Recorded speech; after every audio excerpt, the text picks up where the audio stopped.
Bismillahirrahmanirrahim. Alhamdulillahirabbil alamin.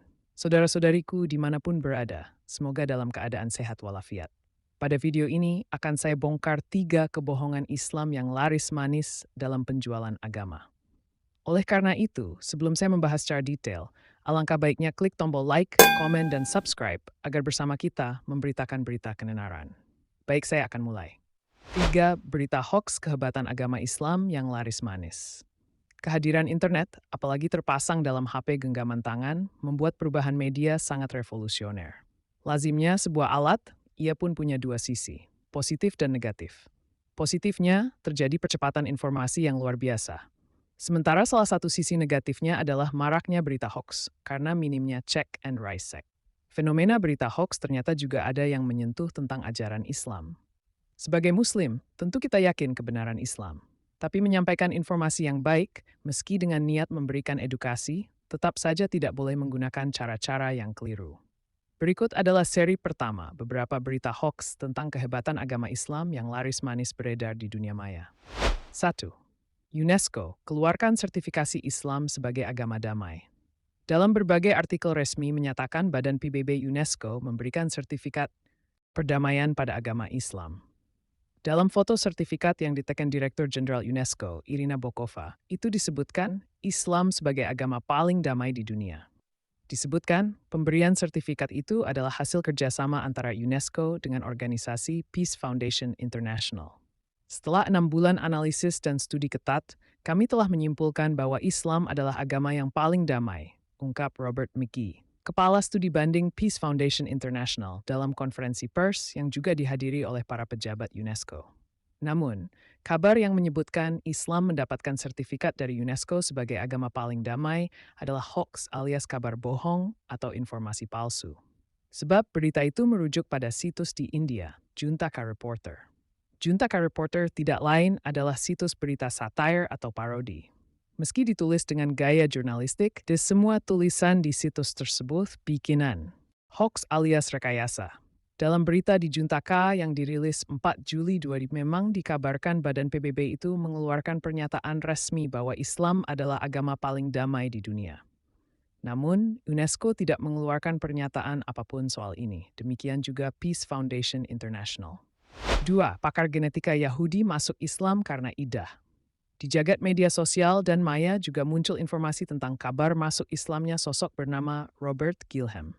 Dikabarkan ia adalah seorang tokoh Yahudi yang juga ahli genetika di Albert Einstein College, New York. Dalam informasi itu disebutkan bahwa Robert Gilham mantap menjadi seorang Muslim setelah meneliti misteri idah untuk muslimah.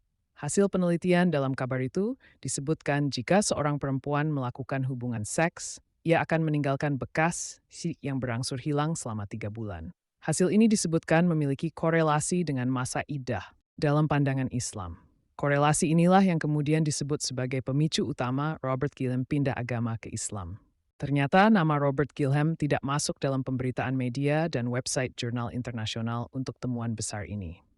Bahkan ketika mencari di Google, tidak satupun situs berbahasa asing muncul di halaman hasil pencarian Google, kecuali situs-situs yang memberitakan berita yang belum jelas kebenarannya itu. Kalaupun ada nama Robert Gilham untuk pencarian direktori jurnal online milik Google, memang ada satu nama yang muncul. Namun, tokoh ini lebih banyak berbicara tentang teknologi radio dan gelombang radio. Bahkan untuk melacak ke direktori Albert Einstein College pun, nama Robert Gilham si ahli genetika ini ternyata tetap tidak ada. Tokoh Yahudi ahli genetika Robert Gilham itu merupakan tokoh fiktif yang dibuat oleh oknum tidak bertanggung jawab. Artinya, tulisan ini menggunakan sampel tokoh rekaan yang berupa ahli genetik dan pemimpin Yahudi. 3. Shalat pengaruhi rotasi bumi. Ilustrasi yang banyak dipakai untuk menyebar berita hoax tentang hubungan shalat tawaf dengan Hajar Aswad. Kabar hoax tentang kehebatan agama Islam selanjutnya adalah tentang Hajar Aswad sebagai konduktor rotasi bumi dan shalat tawaf sebagai penyeimbangnya. Disebutkan Prof. Lawrence E. Yosef menulis dalam Encyclopedia Americana tentang hutang besar kepada umat Islam. Sekiranya orang-orang Islam berhenti melaksanakan tawaf ataupun shalat di muka bumi ini, niscaya akan terhenti perputaran bumi kita ini.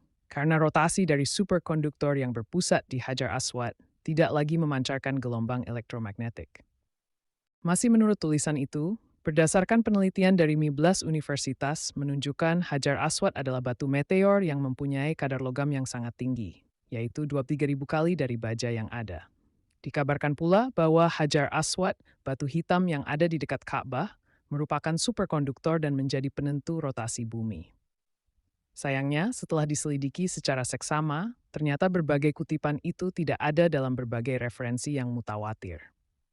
Misalnya, tidak pernah ditemukan di halaman, edisi tahun berapa kutipan itu tertulis dalam Encyclopedia Americana.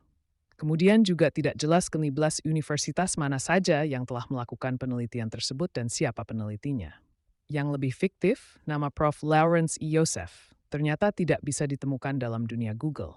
Tentu saja selain dari blog-blog yang menyebarluaskan info itu. Jikapun ada yang mirip namanya adalah Lawrence Joseph, profesor, hukum, dan Lawrence E. Joseph, penulis di berbagai media.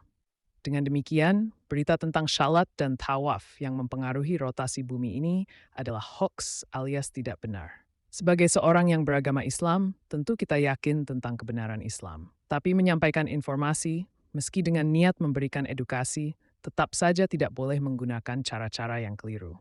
Tetap bijak dalam mengonsumsi informasi di dunia maya. Tanpa akal sehat dan rasionalitas, kita hanya menjadi objek permainan pihak-pihak yang tidak bertanggung jawab. Demikian informasi yang dapat saya sampaikan. Semoga mengedukasi dan bermanfaat.